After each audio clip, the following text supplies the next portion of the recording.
ආයිබෝවන් කියලා පිළිගන්නවා වෙනදා වගේම අදත් අපේ YouTube channel එකට. ඉතින් යාළුවනේ ඔයාට මතක ඇති මම මීට ටික දවසකට කලින් මෙන්න මේ වගේ ඕඩර් එකක් ගෙන්නුවා. ඒ කියන්නේ Alibaba එක හරහා මෙන්න මේ විදිහේ ඕඩර් එකක් ගෙන්නුවා. ඔයාට මතක ඇති මොකද මම ඒක ගෙන්නන වීඩියෝ එකේ ඉඳන් රිවිව් වීඩියෝ එකත් ඔයාට අරගෙන අවිල්ලා තියෙනවා. ඉතින් ඒ වීඩියෝ දෙක තමයි මෙන්න මේ තියෙන්නේ. ඉතින් මෙන්න මේ දෙක බැලුවේ නැත්නම් ඔයාට මේ දෙකත් බලන්න. ඉතින් යාළුවනේ මෙන්න මේ වගේ ඕඩර් එකක් ගෙන්නුවා ඔයාට මතක ඇති. හරි ඉතින් යාළුවනේ මෙන්න මේ ඕඩර් එකක් මම රුපියල් 60 ගානේ තමයි ඕඩර් කරේ. එතකොට මට මේ ඕඩර් සෙට් එකටම රුපියල් 600ක් වගේ ගාණක් තමයි ගියේ. ඉතින් මෙන්න මේ ඕඩර් සෙට් එකේම රිවිව් වීඩියෝ එක කරද්දි මම ඔයාට ඔක්කොම විස්තරේ කියන්න ඇති. ඉතින් ඔයා මෙන්න මේක බැලුවේ නැත්නම් මේ වෙද්දි බලන්න. හරි ඉතින් අන්න ඒක බැලුවට පස්සේ ඔයාට තේරෙනවා සම්පූර්ණ විස්තරය මොකක්ද කියලා. ඉතින් මෙන්න මේ විදිහට මේකේ 600 ගානකට මම මේ ඔක්කොම ගෙන්නුවාට පස්සේ මට USD ඩොලර් 2.0 ගානක් වගේ තමයි වැටිලා තිබ්බේ. ඉතින් ඔයාට බලා ගන්න පුළුවන් එකක් USD ඩොලර් 0.22 ගානේ තමයි මම මේ අයිටම්ස් ගෙනාවේ.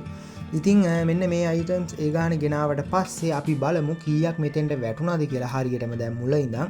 ඉතින් මම මෙන්න මේ විදිහට 0.22 මම මෙන්න මේ විදිහට 10න් ගුණ කරනවා හරියටම USD ඩොලර් 2.2ක් තමයි මට ඇවිල්ලා තිබ්බේ. ඒ කියන්නේ මට රුපියල් 600 ගාණක් තමයි මෙන්න මේ ඕඩර් වලට ගිහිල්ලා තියෙන්නේ. හරි ඉතින් යාළුවනේ මම අන්නේ ඒ ගානකට තමයි මේ ඔක්කොම ටික ගෙනාවේ. ඉතින් රුපියල් 600 ගානකට මම මේ ටික ලංකාවට ගෙනාවට මට ලංකාවෙන් ටැක්ස් එකක් කියලා මෙන්න මේ DPEX කියන කම්පැනි එකකින් රුපියල් 2600ක් ඉල්ලලා තිබ්බා.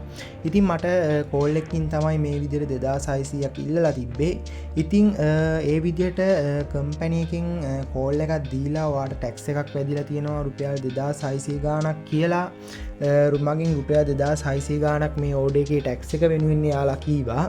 ඉතින් මම මේ ඕඩර් එක ගත්තේ මේ ඕඩර් එකේ වීඩියෝ එකක් කරන්න ඕනේ. මොකද මම මේකේ ගෙන්නන වීඩියෝ එකකුත් කරා ඔක්කොම වීඩියෝ එකක් කරලා අන්තිමේට රිවිව් වීඩියෝ එකක් කරේ නැත්තම් ඔයාලා සමහර විට හිතන්න පුළුවන් ඕඩර් එන්නේ නැහැ මෙහෙමයි එහෙමයි කියලා හිතන්න පුළුවන්. ඉතින් සමහර අය හිතන්න පුළුවන් ටැක්ස් එක ලොකුවට වදී මෙහෙමත් කියලා හිතන්න පුළුවන්. ඉතින් අන්න ඒ වගේ හේතුන් හින්දාමයි මම මේක රුපියල් 2600 ගාණක් ඒ කම්පැනි එකට දීලා මෙලදී ගත්තේ. ඉතින් අන්න ඒ විදිහට මෙලදී ගත්තට පස්සේ මට තේරුණා මෙතන මෙයාලගේ කම්පැනි එකකින් තමයි මේ රුපියල් 2600 ගාණ අරන් තියෙන්නේ කියලා. ඉතින් අන්න ඒක හොයලා බලන්න මම ශ්‍රී ලංකා රේගුවට කෝල් එකක් ගත්තා. ඉතින් ඒ රේගුවේ කෝල් එකේදී මම ඒක ස්ක්‍රීන් රෙකෝඩ් එක ඒ කියන්නේ මට කෝල් රෙකෝඩ් එක කරගන්න හැකියාවක් ලැබුණේ නැහැ. ඉතින් කෝල් රෙකෝඩ් එක කරගන්න හැකියාවක් ලැබුණේ නැති හින්දා මට ඔයාට ඒ කෝල් රෙකෝඩ් එක පෙන්වන්න විදියක් නැහැ. ඉතින් කෝල් රෙකෝඩ් එකේදී යාලා මට කීවේ එයාලා අනිවාර්යෙන් ටැක්ස් එකක් ගහනවා නම් ඒ ටැක්ස් එකට අනිවාර්යෙන් අපිට ලිපියක් එවනවා. ඒ කියන්නේ ලියුමක් හරි එවනවා. ඉතින් අන්න එහෙම ලියුමක් මට ඇවිල්ලා තිබ්බේ නැති හින්දා එයාලා කියනවා මේක සමහර විට කම්පැනි එකකින් ගන්න ඇති කියලා. ඉතින් සමහර ගොඩක් කම්පැනි එකකින් මේ විදිහට ගන්නවලු. ඉතින් අනිවාර්යෙන් Alibaba එකකින් ඔයා ඕඩර් එකක් ගෙන්නද්දි ටැක්ස් එකක් ඔයාට වදිනවා නම් ඔයාට කම්පැනි එකකින් නෙමෙයි ඔයාට ටැක්ස් ෆෝම් එකක් තමයි එවන්නේ ඉස්සෙල්ලාම.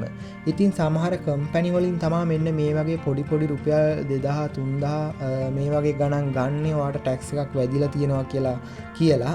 ඉතින් ඔයත් Alibaba එක හරහා ඕඩර් එකක් ගෙන්නුවාට පස්සේ ඔයාට කියන්න පුළුවන් කෙලින්ම මට ටැක්ස් ෆෝම් එකක් එවන්න කියන්න. එහෙම නැත්නම් මට ටැක්ස් එක ගෙවන්න විදිහක් නැහැ කියලා ඔයාගේ ඕඩර් එක ඔයා ගෙන්න ගන්න ඉස්සෙල්ලා. ගෙන්නගෙන ඉවරලා අපි බලමු මේකට මොකද්ද කරන්න පුළුවන් පිළියම කියලා. ඉතින් යාළුවනේ මම මේක දැනගන්න තමයි මේ වීඩියෝ එක අද ඔයාට අරන් ආවේ. ඒ කියන්නේ ගොඩක් දෙනෙක් මගෙන් අහලා තිබ්බා මෙන්න මේ විදිහේ ටැක්ස් ෆෝම් එකක් එවන්නෙත් නැතුව කොහොමද මේ කම්පැනි වලින් ටැක්ස් ගෙවන්නේ මෙන්න මේ වගේ ගොඩක් දේවල් අහලා තිබ්බා. ඉතින් අන්න ඒකට රිප්ලයි වීඩියෝ එකක් විදිහට තමයි අද මම මේ වීඩියෝ එක ඔයාට අරන් ආවේ.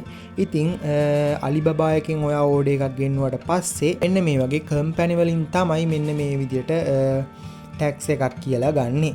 ඉතින් අලිබබා එකෙන් ගෙන්නුවාම ඔයාගේ රේගුවෙන් ටැක්ස් එකක් ගෙවනවා නම් ඔයාට අනිවාර්යෙන්ම ටැක්ස් ෆෝම් එකක් එවනවා. හරි ඉතින් යාළුවනේ මේකට කරන්න පුළුවන් පිළියම ඊළඟ වීඩියෝ එකකින් මම ඔයාලට අරගෙන එනවා. ඉතින් අදට මම ඔයාලට දැනගන්න තමයි මේක අරගෙන ආවේ. ඒ කියන්නේ ඔයා දැන් දැනගන්න ඕනේ ටැක්ස් එකක් වදිනවා නම් අනිවාර්යෙන් ෆෝම් එකක් ඔයාට එවනවා. එහෙම ෆෝම් එකක් එවන්නේ නැතුව ඔයාට ටැක්ස් එකක් ගෙවන්න එයාලා කියනවා නම් අනිවාර්යෙන් ඒ කම්පැනි එකට තමයි ගෙවන්න කියන්නේ. ඒ කියන්නේ කම්පැනි එකෙන් තමයි මේ මුදල ගන්නෙ. හරි ඉතින් යාළුවනේ අදට මම මේ වීඩියෝ එකෙන් ඔයාලට මේක තමයි පැහැදිලි කරලා තේරුම් කරලා දෙන්න අරන් ආවේ. හරි ඉතින් තවත් අලුත් වීඩියෝ එකකින් නැවත හමු වෙමු. ඔබට සුබ දවසක්.